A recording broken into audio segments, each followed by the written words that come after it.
कहानी की शुरुआत में हम देखते हैं एक बहुत ही खूबसूरत शहर जहाँ लोग खुशी खुशी अपनी जिंदगी जी रहे होते हैं और सब कुछ बिल्कुल नॉर्मल होता है। लेकिन तभी अचानक से एक गेट अपीयर हो जाता है, एक ऐसा गेट जो दो दुनियाओं को जोड़ता है। लोग ये देखकर कुछ समझ पाते हैं, इससे पहले ही उस गेट से एक एंशिएंट आर्मी और कुछ दूसरी दुनिया के अजीबोगरीब क्रिएचर्स सीधा शहर पर हमला कर देते हैं। लोग घबरा कर भागने लगते हैं और इस भगदड़ में कई लोग अपनी जान भी गंवा देते हैं। तभी सीन फ्लैशबैक होता है और हमें कुछ टाइम पहले का सीन दिखाया जाता है जहाँ सब कुछ बिल्कुल नॉर्मल था। फिर हम मिलते हैं एक 35 साल के लड़के से जो नए रिलीज हुए वीडियो गेम को खरीदने जा रहा होता है कि तभी सिटी पर हमला हो जाता है।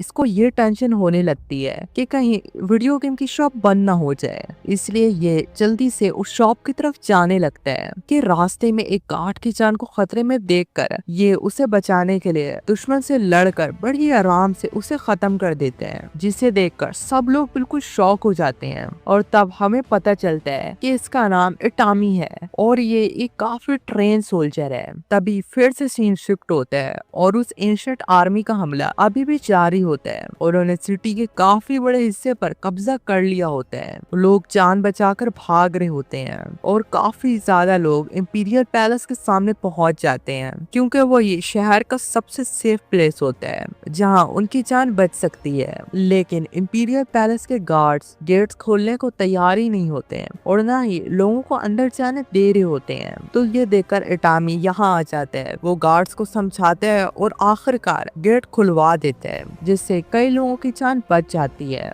सीन फिर से शिफ्ट होता है और हम देखते हैं उस एंशिएंट आर्मी के कमांडर को जो इतनी बड़ी बड़ी बिल्डिंग्स को देखकर अंदर से काफी हैरान होते हैं और उसके दिल में ये डर उठने लगता है कहीं हमारे साथ कुछ गलत ना हो जाए। उसका ये नाइटमेयर जल्दी ही रियलिटी भी बन जाता है। जापान की सिविल फोर्सेस जल्दी ही फाइट बैक करती हैं और कुछ ही टाइम में सारे हमलावरों को खत्म कर देती हैं। फिर कुछ दिन बाद फुजी यटामी को लोगों की जान बचाने के लिए इनाम के तौर पर आर्मी में उसके रैंक को अपग्रेड करके सेकंड लेफ्टिनेंट बना दिया जाता है, जिस प्रोग्रेस से सब लोग बहुत खुश होते हैं सिवाय फुजी योटामी के, क्योंकि उस दिन के बाद उसे वो गेम खरीदने और उसे खेलने का मौका ही नहीं मिला, जिससे इसका मूड अब काफी उदास रहने लगता है। लेकिन तभी इसका एक जूनियर जो अब इसका बहुत बड़ा फैन बन चुका होता है इसके पास आता है और शुरू में इस कामयाबी की खुशी और सक्सेस का राज पूछने लगता है, जिससे योटामी पहले तो उससे तंग पड़ता है। लेकिन जब उसे पता चलता है कि वो भी उसी गेम का दीवाना है जिसका ये है, तब दोनों के बीच में दोस्ती हो जाती है और योटामी को अपनी बोरिंग सी लाइफ थोड़ी सी इंटरेस्टिंग लगने लगती है। ये तभी इस पर एक और पहाड़ गिर जाता है जब जापान के प्राइम मिनिस्टर स्पीच देते हैं, जिन्होंने हम पर हमला करके हमारे साथ जंग का ऐलान किया था। हमने उनका पहला अटैक तो रोक लिया, लेकिन कल क्या होगा हमें नहीं पता। कल हो सकता है वो दोबारा हम पर हमला करें और इस बार हम ज्यादा नुकसान उठाएं, तो इसलिए हम पहले ही उन पर हमला करेंगे और इस खतरे को जड़ से खत्म कर देंगे। ये सब सुनकर फुजी योटामी सर पकड़कर बैठ जाता है। अबे यार, इस बार भी छुट्टी नहीं होगी क्या? आखिर कब मुझे अपनी गेम खेलने को मिलेगा?